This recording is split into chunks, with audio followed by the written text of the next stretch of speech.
सोचिए, एक ऐसा सफर जो मंजिल पर पहुंच ही नहीं रहा, बल्कि एक जाल बन गया है। एक ऐसा जाल जहां सड़कें आपको बार बार एक ही जगह वापस ले आती हैं, और जहां आपके साथ बैठे दोस्त अचानक दुश्मन लगने लगते हैं। तो आज हम इसी रहस्यमयी जाल की पड़ताल करने वाले हैं। तो इसी खौफनाक बात से शुरू करते हैं। ये समझना जरूरी है कि छलावा का पहला हमला कोई फिजिकल अटैक नहीं है। नहीं, ये पूरी तरह से साइकोलॉजिकल है। वो इंतजार करता है उस पल का जब कोई इंसान दिमाग और शरीर दोनों से ही सबसे ज्यादा कमजोर होता है। मतलब जब वो पूरी तरह थक चुका होता है। तो सवाल ये है कि आखिर ये छलावा है क्या भला? देखिए, ये कोई मामूली भूत प्रेत नहीं है। ये एक धोखेबाज है, एक ऐसा जादूगर जो भ्रम का जाल बुनता है। चलिए जरा और गहराई में जाकर इसे समझते हैं। छलावा शब्द का मतलब तो सीधा सा है, धोखा या भ्रम, इल्यूजन। लेकिन लोक कथाओं में ये सिर्फ एक शब्द नहीं बल्कि एक श्राप है। कहते हैं ये उन लोगों की आत्मा होती है जिनकी मौत किसी सफर के दौरान हुई हो, और अब यही अतृप्त आत्माएं रात में सफर करने वालों को अपना शिकार बनाती हैं, उन्हें एक ऐसे सफर में फंसाकर जो कभी खत्म ही नहीं होता। तो इस खेल के ना कुछ बेसिक रूल्स हैं जिन्हें जानना बहुत जरूरी है। पहली बात, छलावा हमेशा थके और डरे हुए लोगों को ही चुनता है। दूसरी, ये टाइम और स्पेस का एक ऐसा लूप बना देता है कि लगता है जैसे एक ही जगह पर गोल गोल घूम रहे हैं। ये लोगों के डर से ही और ज्यादा ताकतवर होता जाता है। लेकिन हाँ, इसकी एक बहुत बड़ी कमजोरी भी है, सूरज की रोशनी।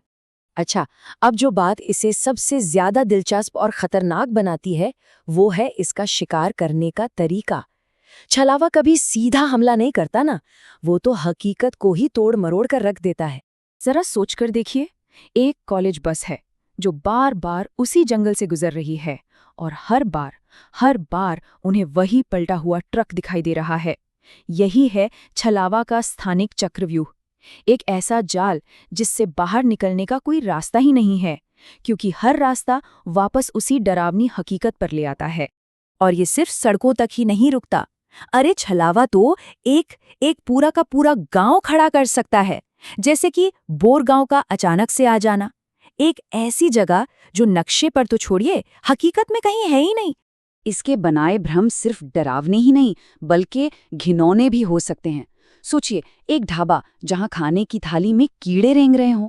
ये सब सिर्फ एक मकसद से किया जाता है, शिकार को दिमागी तौर पर पूरी तरह से तोड़ देना। और बात सिर्फ जगह की नहीं है, ये तो समय के साथ भी खेलता है। 8 घंटे का सफर अगर सिर्फ 1 घंटे में पूरा हो जाए तो क्या कहेंगे इसे? ये कोई शॉर्टकट है या फिर वक्त के साथ एक बहुत खतरनाक मजाक? लेकिन इन बाहरी भ्रमों से भी कहीं ज्यादा खतरनाक एक हथियार है। वो हथियार जिसका इस्तेमाल छलावा हमारे अंदर करता है। ये सड़कों पर नहीं, ये सीधे हमारे दिमाग पर हमला करता है। तो ये बात गांठ बांध लेनी चाहिए। छलावा का सबसे घातक हथियार कोई डरावनी शक्ल या कोई भ्रम नहीं है। नहीं, उसका असली हथियार है शक, डाउट। वो दोस्तों के बीच शक का ऐसा बीज बो देता है कि वो एक दूसरे के ही खून के प्यासे हो जाते हैं, और इस तरह शिकार खुद ही अपना जल्लाद बन जाता है। और कहानी के क्लाइमैक्स में छलावा खुद ये बात मानता है, साफ कहता है उसका मकसद सिर्फ डराना नहीं बल्कि लड़ाना है, क्योंकि वो जानता है कि इंसान को कोई बाहरी ताकत उतना नहीं तोड़ सकती जितना अंदर का डर तोड़ता है। तो क्या इस जाल से निकलने का कोई तरीका है भी? बिल्कुल है।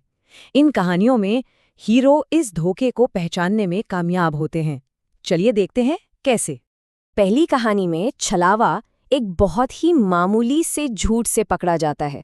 देखिए, जब श्याम दावा करता है कि उसके चाचा की ट्रैवल एजेंसी है, श्रीकांत के दिमाग की बत्ती जल जाती है। उसे फौरन पता चल जाता है कि कुछ तो गड़बड़ है। क्यों? क्योंकि वो अच्छी तरह जानता है कि श्याम का चाचा तो कॉलेज के बाहर गोलगप्पे का ठेला लगाता है।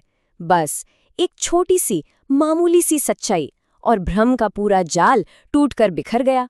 दूसरी कहानी में पहचान होती है बिहेवियर को देखकर, मतलब आदि का जो अजीब बर्ताव था, जैसे ऐसी सड़क पर यूटर्न लेने की जिद करना जहां कोई यूटर्न था ही नहीं, या फिर अपने दोस्तों को जान के लिए लड़ते देखकर मुस्कुराना।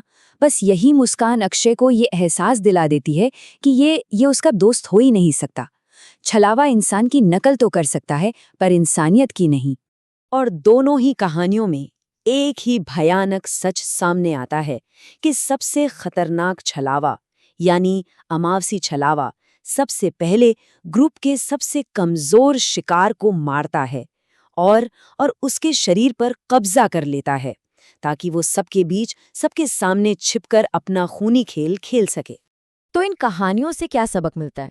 अगर कभी किसी का सामना ऐसे धोखे से हो जाए तो बचने के कुछ नियम बिल्कुल साफ हैं। सबसे पहले डर और घबराहट पर काबू रखना होगा, क्योंकि वही उसकी ताकत का सोर्स है। हर अजीब चीज पर सवाल उठाइए, कहानियों में, बातों में फर्क ढूंढिए।